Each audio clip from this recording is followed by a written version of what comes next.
के दौर में हम जो यूथ हैं, जो युवा हैं, उनको पॉलिटिक्स के बारे में वर्कशॉप करने की ज़रूरत ही नहीं है। मौजूदा जो सरकार है इतना वर्कशॉप ले चुकी है इशूज़ पे कि ऑलरेडी हमारा पॉलिटिसाइजेशन हो गया है। क्योंकि देखिए, हम लोग पढ़ाई करते हैं, रिसर्च करते हैं, स्कॉलरशिप मांगते हैं। स्कॉलरशिप के लिए जब प्रोटेस्ट करने हम लोग जाते हैं तो हमको बोला जाता है कि स्कॉलरशिप को बढ़ाने के लिए एक non net scholarship enhancement committee का फॉर्म होगा, लेकिन वो जो कमेटी का रिपोर्ट आता है नॉन नेट स्कॉलरशिप को ख़त्म कर देने के लिए आता है। फिर जब यूथ अपने रोजगार के लिए बात करते हैं और पढ़ाई के साथ साथ कुछ एडहॉक का काम भी करने के लिए अपना डिसीजन लेते हैं, यहाँ वहाँ एडहॉक पढ़ाना शुरू कर देते हैं। तो अभी फिर से एक डिसीजन आया हुआ है दिल्ली यूनिवर्सिटी में, बहुत सारे एडहॉक्स इसको लेकर के अपना रजिस्ट्रेशन शुरू किए हैं कि एडहॉक की जो व्यवस्था है उसको भी ख़त्म कर दिया जाएगा। ये तमाम सारी चीज़ें हो रही है। इसीलिए आज के दौर में हम लोगों को, स्टूडेंट्स को वर्कशॉप करके कोई पॉलिटिसाइज करने की ज़रूरत नहीं है, क्योंकि इतना सारा मुद्दा, आप कहें तो जुमला कह लीजिए, इतना सारा जुमला स्टूडेंट्स के ऊपर थोपा गया है कि ऑलरेडी स्टूडेंट्स निकल करके सड़कों पे आए हैं। और सिर्फ स्टूडेंट्स ही नहीं, आप लोगों को पता होगा कि इस आंदोलन में टीचर भी बढ़ चढ़ के हिस्सा ले रहे हैं। एक मिसकंसेप्शन था कि हमारे जो शिक्षक होते हैं, हमारे जो टीचर होते हैं, उनका काम है हमारे जो क्लास में आकर के 2-3 घंटे का पढ़ा देना, फिर अपना जो रिसर्च पेपर है उसको पब्लिसाइज कर देना, किताब लिख देना और अपना जो एकेडमिक करियर है उसको सेटल कर देना। लेकिन ये जो मिसपरसेप्शन था इसको ऑक्यूपाई यूजीसी ने तोड़ा था। हमारे टीचर बोले कि हम लोग शिक्षक हैं, तो अभी जिस तरीके से अटैक हो रहा है, हमको बोला जा रहा है कि आपको एपीआई देना पड़ेगा, आपको अपना जो रेटिंग है यूजीसी को शो करना पड़ेगा कि आप कितने पढ़ा रहे हैं, कितने पब्लिसाइज कर रहे हैं अपना किताब, तो इसको लेके आपको प्रूव करना पड़ेगा। तो हमारे शिक्षक भी बोले कि हम लोग अभी से क्लास में पढ़ाएंगे भी और सड़कों पे जा कर के लड़ाई भी करेंगे। और ऑक्यूपाई यूजीसी ने उन लोगों ने बढ़ चढ़ के हिस्सा लिया, तो इस बात को भी हम लोग जानते हैं। तो ये जो अटैक है, ये जो टारगेटिंग है, सिर्फ स्टूडेंट्स का नहीं हो रहा है, टीचर्स का भी हो रहा है। और अभी के दौर में ये बहुत ज़्यादा से ज़्यादा बढ़ गया है। इसीलिए जो स्टूडेंट्स कम्युनिटी है, जो यूथ है, जिसको हम लोग युवा कहते हैं, उनका रोल बहुत ही बढ़ जाता है। क्योंकि हम जो स्टूडेंट्स होते हैं वो थोड़ा प्रिविलेज होते हैं, इसीलिए स्टूडेंट्स का एक एडिशनल रिस्पॉन्सिबिलिटी बनता है। क्योंकि हम लोग जो पढ़ाई करते हैं, हम लोग मानते हैं कि हम लोग टैक्स पेयर के जो मनी है उससे पढ़ाई करते हैं, इसीलिए हम लोगों को एक एक्स्ट्रा जिम्मेवारी लेना पड़ेगा। क्योंकि सच मानिए, अभी के जो स्थिति है हमारे देश का, उस पर विपक्ष की आप अगर बात करेंगे तो कोई विपक्ष पार्लियामेंट के अंदर है नहीं। क्योंकि जिस तरीके का विपक्ष का जो डेफिनेशन है उसको रिडिकुलस कर दिया गया है। आज सच में मानिए, अगर कोई विपक्ष हमारे देश में है तो यहाँ के युवा हैं, यहाँ के स्टूडेंट्स हैं, और सड़कों पे जो लोग प्रोटेस्ट कर रहे हैं वो लोग विपक्ष है। स्टूडेंट्स इसीलिए विपक्ष, क्योंकि मैं बात बोलना चाहता हूँ, क्योंकि देखिए आज पार्लियामेंट के अंदर चल क्या रहा है, पार्लियामेंट के अंदर किस इशूज़ पे बात हो रही है, किस इशूज़ पे बहस हो रही है, किस इशूज़ पे बहस नहीं हो रही है।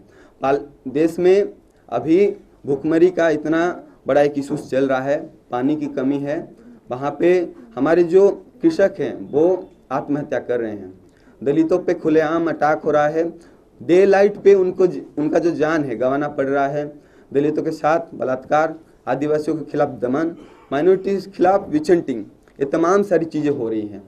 लेकिन इन तमाम सारे इशूज़ पे हमारे पार्लियामेंट के अंदर कोई भी बहस नहीं है। बहस किस बात के है, आप देख लीजिए, बहस हो रहा है एफटीआई पे जो गज्जू चौहान को अपॉइंट किया गया उसके बारे में बहस हो रहा है।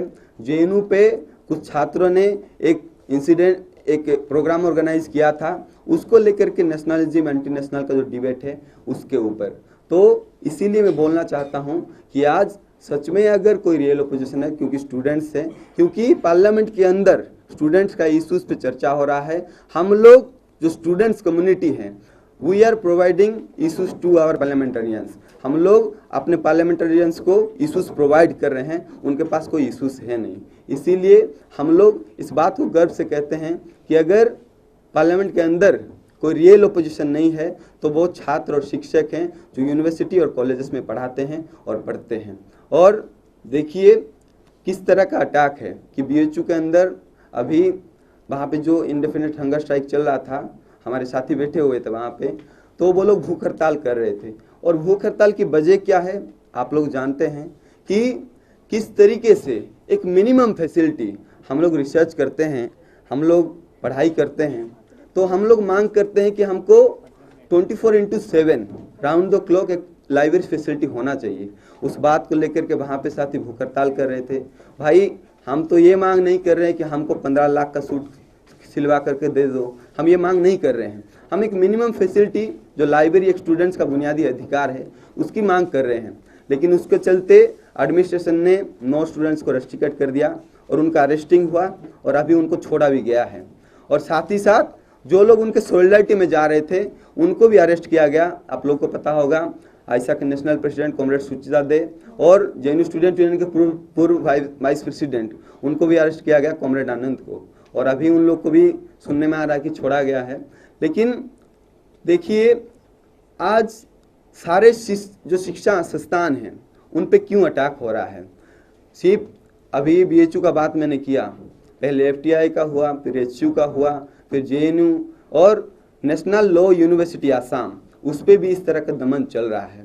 और आज जो मिलिट्री फोर्सेस है, जो पैरामिलिट्री फोर्सेस है, वो किसी दंगा को रोकने के लिए यूज़ नहीं किया जाता है। कोई दलित का मर्डर हो रहा है उसको रोकने के लिए यूज़ नहीं किया जाता है। कोई भड़काऊ चीज़ें हो रही है उसको माने कंट्रोल करने के लिए यूज़ नहीं किया जा रहा है। आज पैरामिलिट्री फोर्सेस स्टूडेंट्स के अगेंस्ट में कैंपस में जो प्रोटेस्ट चल रहा है उसको रोकने के लिए किया जा रहा है। तो ये लोग क्यों करना चाहते हैं?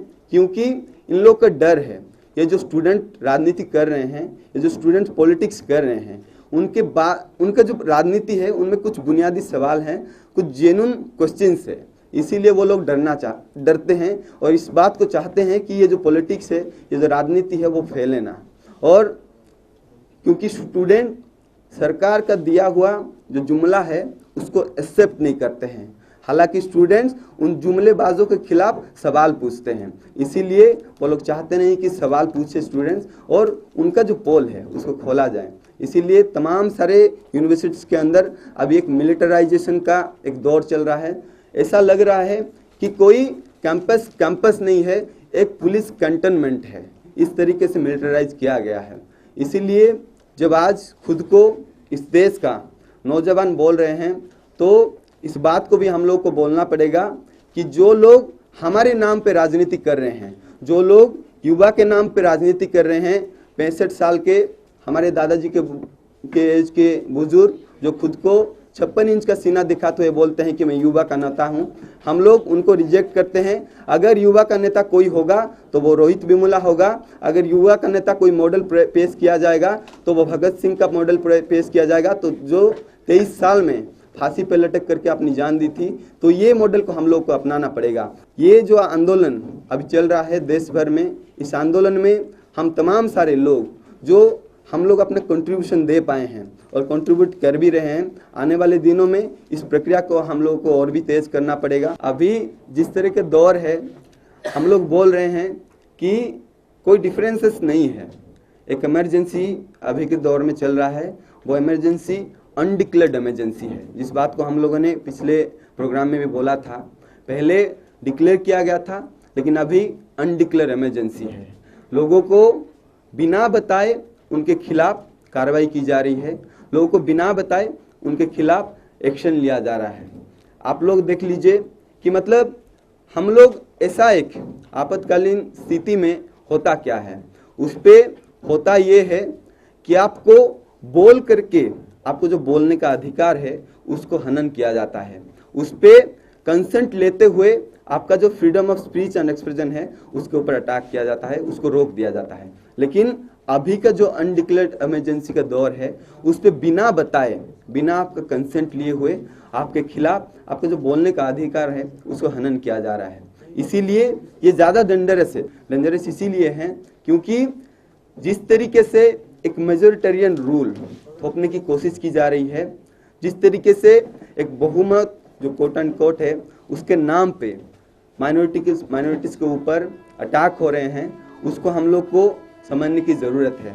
और ये बहुत ही खतरनाक है क्योंकि अभी के दौर में जो सरकारें हैं उनका जो आइडियोलॉजी है एकदम देख लीजिए, एक एक चीज़ को आप लोग परख लीजिए, एक एक चीज़ को आप लोग जान लीजिए किस तरीके से वो लोग एकदम प्लान तरीके से माइनॉरिटीज, आदिवासी, दलित और जो अल्पसंख्यक हैं उनके खिलाफ ये लोग प्लान तरीके से काम कर रहे हैं। और इस दौर में बहुत सारी चीज़ें अप्रोप्रिएट करने की कोशिश की जा रही है जो लोग इनके खिलाफ बोल के गए थे।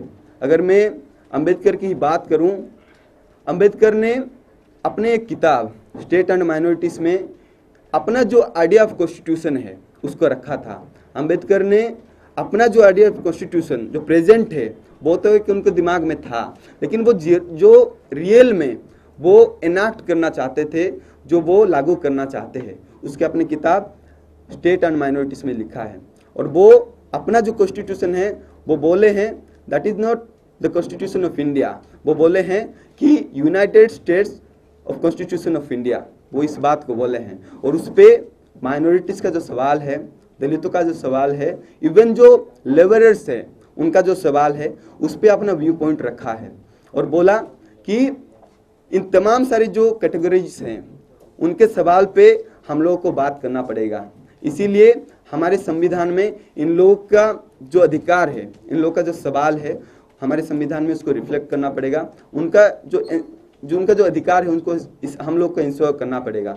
लेकिन आज उसी बात का जो दूसरा पहलू है उसको लोग लागू करना चाहते हैं। और अंबेडकर जो सबसे ज़्यादा अगर क्रिटिकल थे जिन लोगों के खिलाफ, वही लोग आज अपनाना चाहते हैं।